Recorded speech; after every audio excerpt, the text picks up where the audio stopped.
All right, here we go. Getting ready for game number 1 in this best of 5.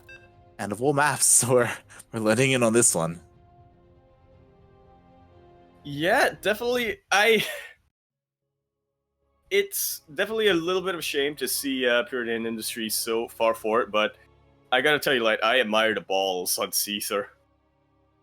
He knows that this is not a particularly Zerg favorite map, so he went for it since he had the first pick. He went for it immediately.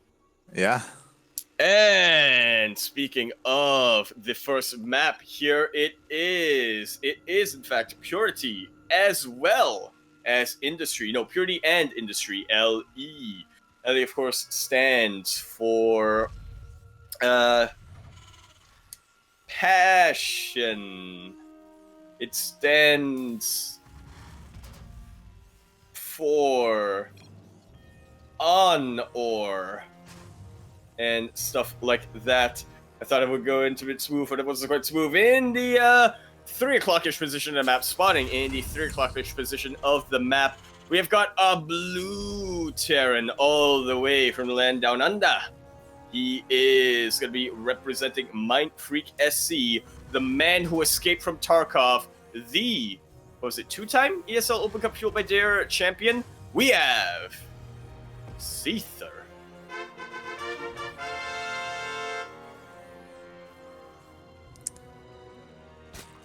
And spawning in the 12 o'clock location on Purity and Industry LE, we have the New Zealand player representing Mindfreak. It is MightyKiwi. Old mate David. Old mate David. It was a little bit weird. Accidentally put too many. Yeah, too many. Oh, that's you had to refer to your drones, right? God damn it! Yeah. No, I've done that a lot. No, Yeah, I mean that's not that weird. You know, you're rallying and yeah. You That's all it was. a little bit. It's not that weird. It was odd to see, but yeah, you know, we do have pretty standard openers coming out from both of these players. No proxies or anything of the sort so far. You know, Seither already on top of that third base location with his SCV. Gonna want to delay it as much as possible. But on this map especially, we could just see MightyKiwi take that forward location instead. We have seen Zerg players do that in the past. It's a little bit more of a risk that you're taking, because even though the northern base is a little bit more isolated, it's also a lot further away from well, the ice. Let me start over. It's isolated, but that's a double-edged sword. It's a little bit rough because if you're not on top of your creep spread, it's going to be hard to defend. But on the plus side, a lot of Terran and Protoss players don't typically like isolating their map control either, and typically sometimes you will see desert players. They'll sometimes throw down some spines, but a lot of times they will focus their army in that third base, make sure that it's very secure.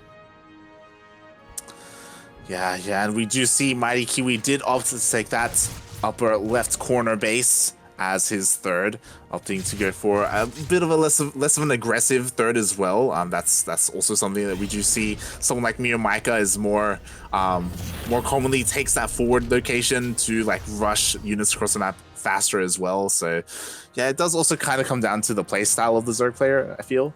But yeah, we do have, you know, both players kind of doing their openers. We do have a 1-1-1 coming out from Seither. No Ravens. We do have Banshees. Is not hot. Shake SMH my head. Would be nice to see range libs every now and then as an opening, but yeah, the Banshees a little bit more versatile, definitely a lot more versatile than Liberators. I would say that currently I like Liberators a bit more because of how well they're able to, like, again, with the Hut game versus Hut versus Demi, how well they were able to herd the drones into Hellions, you know, keep them away from the middle line. But Banshees, I'm warming to them quite a bit. They are insanely versatile. Yeah, there is a lot of zoning potential with Liberators. But again, Banshees are also solidly good. You know, they don't have to be used for drone harass. They can clear creep, they can snipe queens, depending on how many Banshees you commit to. So, yeah, You realize there's a lot of potential. going aggressive, you can turn back and defend. Yeah. Well, so far, no spores. Keep the Banshee alive. Yeah. Yeah, no spores. Already. But, Yeah, so no detection quite yet. So quite a number of workers are going to go down before this spore finishes up. Yeah, a little bit greedy there by MightyKiwi. Kind of odd because he did spot the 1-1-1 opener. He did spot the starport. well, he did. It was also a little bit late there. It's yeah, I don't know. Something or another happened. A lot of workers went down. 9 workers went down to 1 Banshee. That's an insane amount of damage. Typically, the most you'd see is like 7, and then that's like a good trade. But 9. That just means that MightyKiwi will have more supply for Army, though, right? You know? That's true. Yeah. Now he can make the end of the game, but yeah. But that was a good amount of damage done by Seither. And we do have both Banshees looking to dive in once again at the third base. This time the spores are ready, so there is detection. It looks like the queens are on the way as well. So MightyKiwi should be able to ward this away a lot better. Maybe even snipe one of the Banshees. It's looking likely. One of those Banshees are so in the orange, but the queen range is not quite there. Or the queen position, rather. Yeah, it's not quite there. Behind this, we do have both players going for their 1-1s. You know, they both went for those double upgrades. And Seither is looking to try and establish his third base. And we were talking about the third base positioning before. Seither opting to go for the closer base, the more center base. Well, yeah, it is typically what you see Terra players go for. Yeah, especially with like how like tanks work, like when it comes to how they defend, it is a little more easier to defend, like as the bases are closer together. If the well, not even a Zerg player, if your opponent goes just a little bit too far into your mineral line, that's that's way enough range for a tank to go for. Definitely the angles that your opponent can abuse, so you do want to keep that in mind as a Terran player, but it's a lot easier to defend than the southern base. Ooh, that's a lot of banelings. And I do like how they're trying to avoid the tank and going straight for the Marines, but a lot of them do get picked off unnecessarily. Seither has taken control of this area, and he's looking to really assert himself, trying to claim. Look at the baneling snipes. Wow. Look at baneling snipes. Absolutely insane. There were enough Zerglings here in the end to surround and completely chase Seither away, but man, that was dominant. Yeah, even though that push was thwarted by MightyKiwi, like Seither, he traded so well in that engagement. He killed all the Banshees, he traded as efficiently as he could, he even got away with a lot of Marines as well, and these Banshees are just wreaking havoc here in the natural. 6 more workers went down. Care about no spore. He's trying to deny that upgrade, doesn't quite get it there. We'll put a little bit of bruising onto that macro hatch, but more importantly, Yeah, more importantly, he does see that infestation pit. He did get a nice scout off of the macro hatch and everything in the main base, as it does look like MightyKiwi was trying to go for a faster hive, go Ling Bane into Ultra, skipping Hydras, skipping Mutalisks, but will Seither let him do that, as we do have a large drop coming out of the main base? That's a very large drop. We were talking about the this might be the first time that I've seen a Doom drop on Purity and Industry. A lot of people, they talk about the air rush distance, but it's also a bit of a double-edged sword. That's something that a lot of players do prepare for. The tanks are getting quite a bit of friendly fire done, but in the end, there are enough Marines, not enough tanks here to really defend against Banelings, and Seither picks up and backs away, will keep everything alive. It was so important there that he killed the spore towards the end there. His weakened, that medevac that's in the red. Yeah. That was right in position for a spore to kill. He was not been deterred at all so far this game. He's already getting his adrenal glands. Yeah, you know, so far MightyKiwi too much. Yeah, he is getting away with his greed, with his tech greed, I should say. You know, we already have the Ultralisk Cavern on the way as well. 3-3 is going to start up as soon as 2-2 finishes. And yeah, MightyKiwi, he will be able to transition into that Ling Bane Ultra. That drop for Seither not really quite dealing as much damage as he would have liked. I'm a little bit worried here for MightyKiwi. He is just going very greedy in his tech, like he was saying, and it seems like he's setting himself up for the late game, where he's trying to get ultras now, right? So once Seither builds an anti-ultralist composition, then he's going to switch into Greater Spire, but this does also take a lot of time. And Seither, he's not one that's known for giving his opponent time. I really like that positioning with the supply depots. Yeah. So to pull this off as a Zerg player, it is kind of on the knife's edge. You have to make sure that you're situated well defensively and you're able to comfortably transition into this, as that Spire is for his anti-air, is for his corruptors. But as you were saying, like, it's being so greedy. Yeah, exactly. And I want to point out that, you know, setting yourself up, transitioning into that, is not just about getting the tech buildings down. It's also about getting the bank. It's also about getting all the income together. MightyKiwi just doesn't have that. Yeah, we'll see, as we do have a drop coming in to the left-hand side. It looks like MightyKiwi is in position to push this away, but since there is no anti-air, these drops can just lift up and leave. That they will. And Seither is, once again, doing Seither things, going for these multi-prongs, sniping Banelings really, really well here, but there is a pretty good connection there for MightyKiwi. It's going to be enough to completely chase Seither back in the north, at least. Yeah, and so far, MightyKiwi has done a good job defending. He hasn't lost very many workers at all to this harassment, so he's able to get these Ultralisks out and all of these upgrades at the same time. But he's losing a lot of army. Was quite able to do that. He absolutely is, and I don't know about this. Like, again, he is losing that army means he needs to rebuild that. Rebuilding that just means that he's using his resources, which he wants to be as conservative as he can for the time being. Yeah, we'll see, because again, so far, as I was saying, this is on a knife's edge. We can see the supply disparity, but it's a little bit deceptive because a lot of that supply is on like high upgraded units, Ultralisk as well this early on. So even though he has lower army supply, he can still trade effectively, and if he holds on long enough, he will eventually surpass Seither when it comes to the quality of the army. We'll see if he gets there, though. As Seither, he is trying to be aggressive here, clearing creep. I feel like Seither needs to be a little bit more active there. I would like it if he dropped a little bit more. I know. I know, lad. I think he has identified what he's up against. He's trying to use these mines to try to thin out the Lingbane as much as he can, and from then on, just focus firing the Ultralisk. Will be cakewalk, like so. Gonna be chasing this army again back. Look at the supply difference, the army supply difference. And at this point, I'm pretty sure GG, there we go. I was going to say Seither can just walk his way across the map and take out every base, but... Yeah, GG. That was... Yeah, MightyKiwi, it was a very questionable decision to push out off of creep. All he had to do was defend on creep as best he can until he works up his Ultralisk count and his main army, and he didn't do that. Instead, he decided to push out with 2 Ultras, as he was investing all this money in upgrades and stuff, and as we saw, it was just kited back and dealt with by the buyer. I was actually kind of worried at the start of that, because I looked at an army, right, and I saw it's just 1 Ultra, and that already worried me. But then I saw that he had a decent number of Lingbane, and I thought, well, it might only be 1 Ultra, but he does have a lot of a buffer. He isn't setting his high-tech units up to quickly be sniped.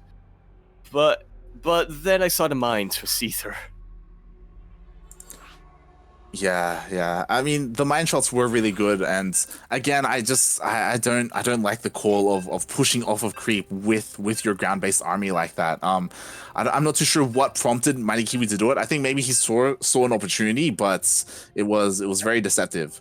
I think it partly was seeing an opportunity, but part of it was also, I think he realized I need to trade now to make sure that, to stop any momentum that Seither has. I'm fine with trading this army so long as it means that Seither stays on his side of the map whilst I build up my bank, build up my my high-tech unit count, and in the end it just didn't work out. And speaking of not working out, here we are on the Eternal Empire ELE, which does in fact stand for Extravagant Exorcists Lose Eggs. Look, that's what we're gonna go for. In the top right hand corner of the map, spawning in the top right hand corner of the map, it is gonna be a teal Zerg, all the way from the land of New Zealand. He is gonna be the top New Zealand. Oh, actually, Risky still exists. He is definitely the top player currently in New Zealand. He is representing Mindfreak SC. We have MightyKiwi.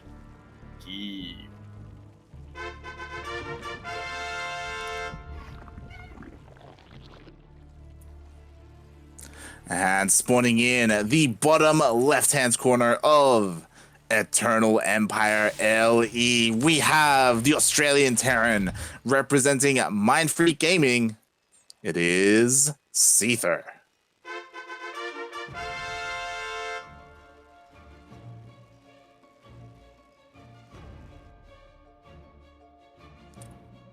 And so far, we have pretty standard openers once again. No early pool or early gas coming out from MightyKiwi. Similarly, there's no proxies or anything like from Seither, just playing their standard macro games. And I feel like that's probably the best for Eternal Empire. We've seen a lot of macro games on this map, even earlier today with Demi versus Seither. We have, and the one cheese game that we saw, or the one proxy game that we saw on this map, did not quite work out. But would you not say that if you are on a macro map, it would be, you would have a lot more that element of surprise if you did decide to cheese? I don't think maybe. It's worth it, but it's something to consider. I mean, we did see Seither being very vigilant with his scouting on this map regardless. I think same with Demi as well, so I'm not too sure. Really nice micro from MightyKiwi. Saving his drone right in the last second. That he was, and we'll see how this goes, because again, the opener, or the style that MightyKiwi was trying to make work on Purity in Industry, it's even harder to make work on a map like Purity in Industry, because the rush distance is so much shorter, because the by air distance is so much shorter as well, so you're more prone to drops and harass. On a map like this, it would work. I would say it would be more ideal to go for something like that, but at the same time, he kind of already showed his hand a little bit in game number 1, so Seither would be more prepared for it as well. So I'm not too sure what to expect out of MightyKiwi in this game.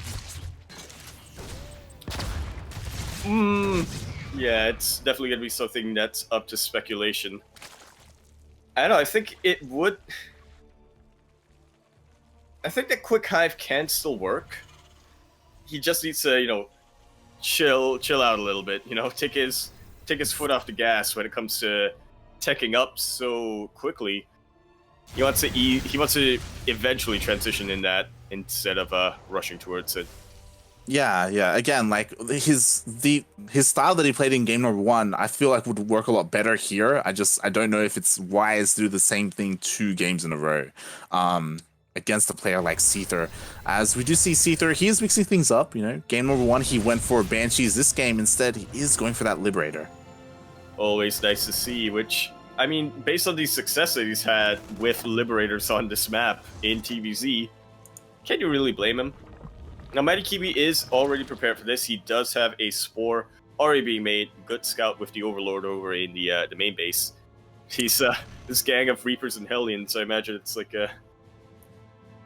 It's one of those child gangs, you know? It's a bully and his posse. Yeah, and it's interesting that after scouting the main base, he actually scouts again. He is opting to go for Roaches. I don't know if that's the right call. We'll see how this Roach Horn comes into play for MightyKiwi. He's not droning his third base light. He is not droning that third base. You know what that means? He's just making lings. He's making 16 lings, layers on the way as well. To have double Evo, but I think Yeah, I think the Evas are just for defensive purposes. I don't necessarily think that he's. +1, right? Like at Yeah, least. we'll see. We'll see what Yeah, his we'll see. plan is. Okay, drones are being made. I got worried there for a Yeah. sec. Drones are being made. It's all good. No longer need to panic. Yeah, I yeah, really it like does seem how, like. on top of this, ooh, unfortunate. I was gonna say I really like how on top of repositioning his spores, MightyKiwi is. But sometimes you gotta lose a queen because of stampeding Zerglings. Yeah, it's a little bit of a shame because it does look like all of those lings were a response to the Hellions. A little bit of an overreaction perhaps, as now MightyKiwi is forced to do something with these lings. As we were pointing out, they weren't drones. He could have been droning up instead. Yeah, I think I know what MightyKiwi's idea was. I think he wanted to have those Zerglings in the Liberation Zone so that they could tank for the drones, but yeah, I don't know. I think it is still worth it just to make more drones and potentially lose them. Yeah, we'll see as these Marines are a little bit exposed. Oh, but a nice worker pool. Yeah, the links are already on the tanks, but the worker pull is good enough in addition to the Sim Marines. And I'm getting a little bit worried here for MightyKiwi. Seither has just been unimpeded so far. He's already gonna get his 1-1 pretty close to finishing. Combat shields as well. And this is gonna be a really scary push if MightyKiwi isn't prepared for it. Yeah, that was a lot of lings lost for not much at all. He was trying to focus down that tank and it survived. And those lings, they would have been good here for defense against this push, and now they're all gone. And we do have quite a number of Roach Ravager. I feel like MightyKiwi should have enough to push this back, but we'll see how this goes. Yeah, Seither, he knows. He sees the army. He's like, okay, I'm not committing to this. It would be a waste of supply. And so, yeah, MightyKiwi's just going back into, kind of like the previous game, going into the 7-minute infestation pit as well as the 4th base. But just going to be making sure that he can secure those. Does get the Spire quite a bit quicker this time, which prompts you to believe that he's going to go into Greater Spire or potentially even Mutiling Roachbane.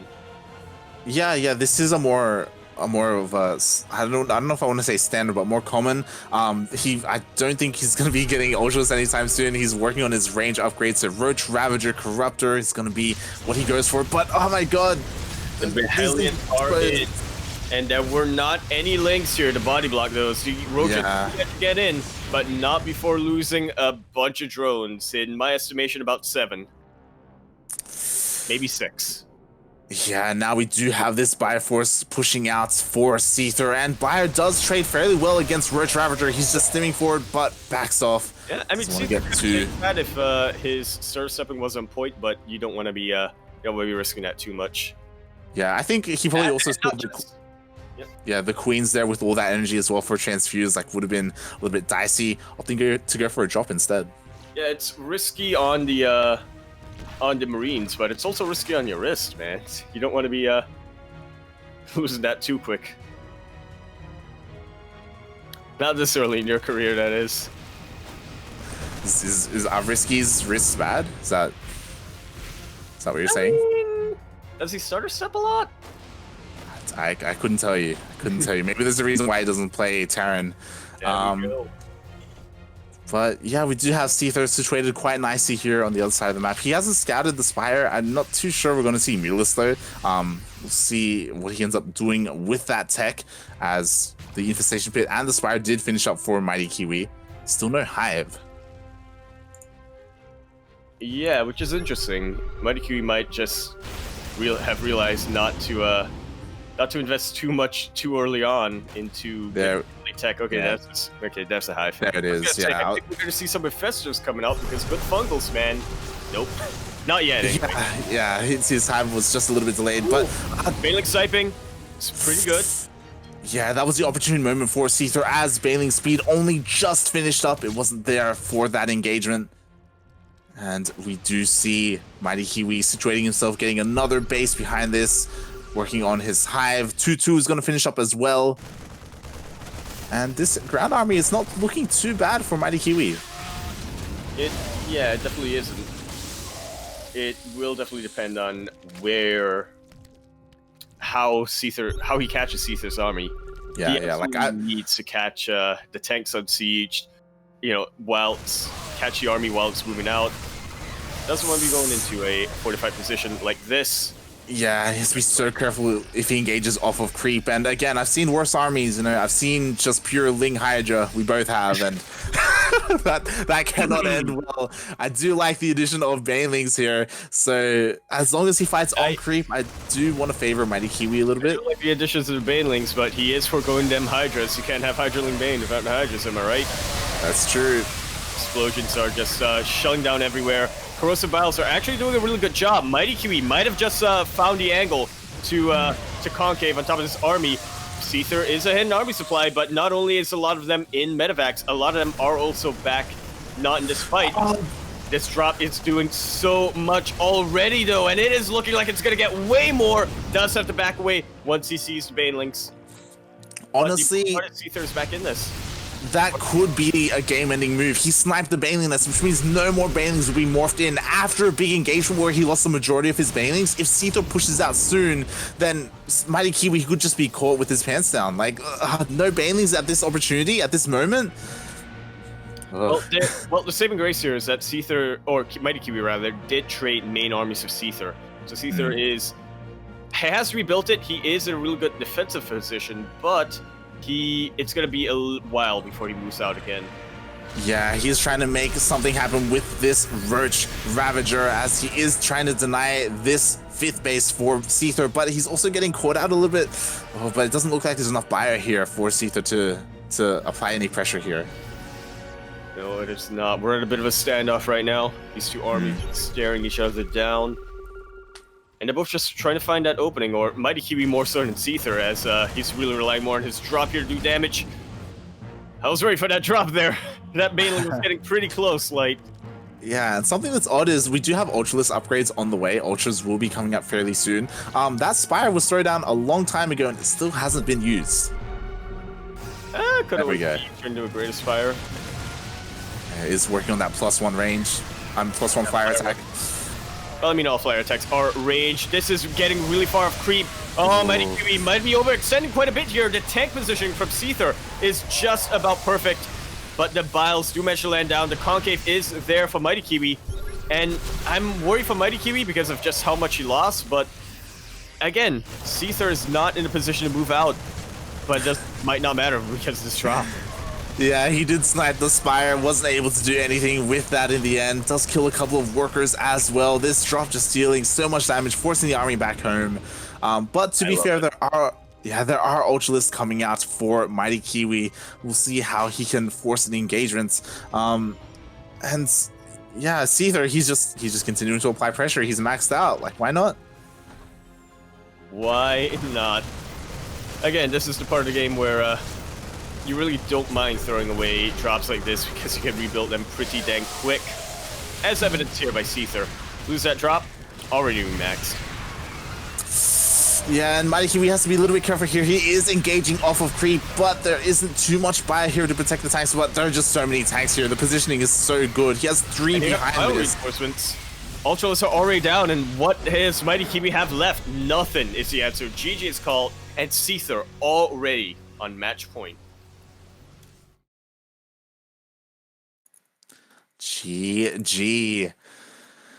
Yeah, Seither, he's up 2-0 in this best of 5. MightyKiwi, I don't know. He tried the longer macro game on Eternal Empire and didn't quite find much luck there. What are we gonna see from him next?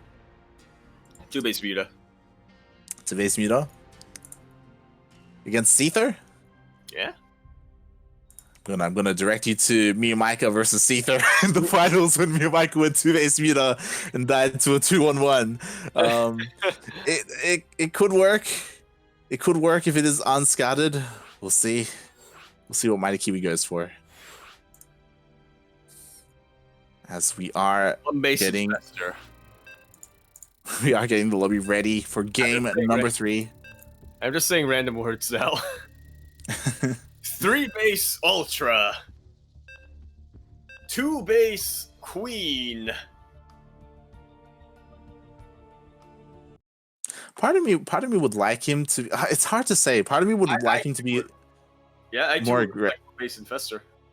Yeah, I would like him to be more aggressive, but we've seen MightyKiwi against Seither, and there we go. Okay, well, we're gonna have to speed this up in. Now spawning in onto Simulac Ram, Yahar Fidelity, LE, better see 2 for 3 with me, buddy. Stop Indy, get your keys ready. We have in the top left-hand corner of the map, but abandoning that post as quick as it can. The Teal Zerg, all the way from the land of New Zealand, where it is about midnight. Representing Mindfreak SC, we have MightyKiwi.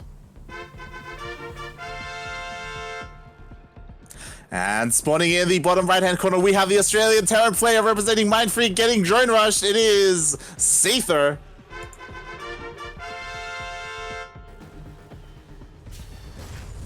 Oh boy. This is gonna be a quick game. Even Seither with the ... Yeah, it is going to be quick. We have worker on worker action. Who has the better micro? Who can get the better position as... Well, so far, I favor MightyKiwi a little bit, but now Seither is really digging his drills in there. His SCV supply plummet. There we go.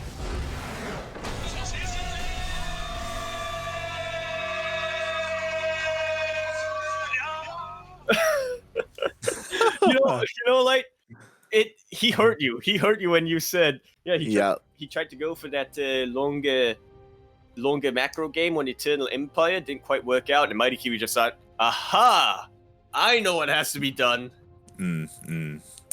He looked at that, he read that situation, and he made the wrong move. Wait. You sure about that? GG, well played. Seither does take the series, takes the tournament 3-0, and is our ESL Open Cup Fueled by Dare #9 champion. Third championship, if I'm not wrong. Yeah, it is his third. How many is Probe on? I want to say 5. 3? It's 3 or 4. I don't think it's 5. Well, there's 9 of these, and me and Mike has only won 1. Yeah, me and Mike has won 1. Hut's won 1. Seither has won 3 so far. So yeah, Probe has got 4. Yeah, 4. So Seither, he's looking to claim like that title or that record that Probe has, and maybe take it for himself. No, the Dare 5. No, the 5 are 5 air. No, I got it. Light. I know what it is. It's the Dare. Wait, it's okay. So you go. Wait, so you go double, triple, cuatro. Wait, uno, dos, tres, cinco. Cinco? It will be 6. Yeah, so it would be. He's going for the Syntuple. No, wait, the Dare Syntuple espresso. Is it Syntuple? I don't think it's Syntuple. Pentuple. That's the word. He's going for the Dare Pentuple espresso. That he is. I love it. It would be like a trophy. It'd be like a Nestea award. How the Nestea award is a mouse. This would be like a cup of coffee. No, it's 5 bottles of Dare iced coffee. I like this in chat here. Iron Ringed Peak SC2. I agree with you there. Yep. That's what that was. GG, well played. Seither. Yeah, Seither does win the tournament, and he went through quite a number of big names to do so. He 2-0'd Probe. Fortunately, we didn't catch that here on the channel, but Probe did stream his POV if you want to tune into that. He went up against Demi himself, who was able to take down Hut. Was a pretty sick series there. Was able to kind of buff Justice Simon going for some proxies, but there were also some internet issues there as well. It was a little bit unfortunate, some internet issues all around. And MightyKiwi, I also don't want to take too much away from him, because this is the furthest he's gone. This is the first time MightyKiwi has made it all the way to the finals. And I want to point out, he beat Pez and Chase, 2 players that we normally think of as being, okay, maybe not so much Chase, but Chase is definitely still up there in the, the top Australian players. Yeah, definitely. I would say that Pez probably has some of, if not the best PvZ in the region. I would probably rate Pez's PvZ higher than Probe's, to be honest. And yeah, that's what makes it all the more impressive that MightyKiwi was able to take Pez down. Yeah, I would have loved to have tuned into that. That was a sick matchup. Cynical, you're beautiful. Yep, Probe has just confirmation. Probe has 1-4. There you go.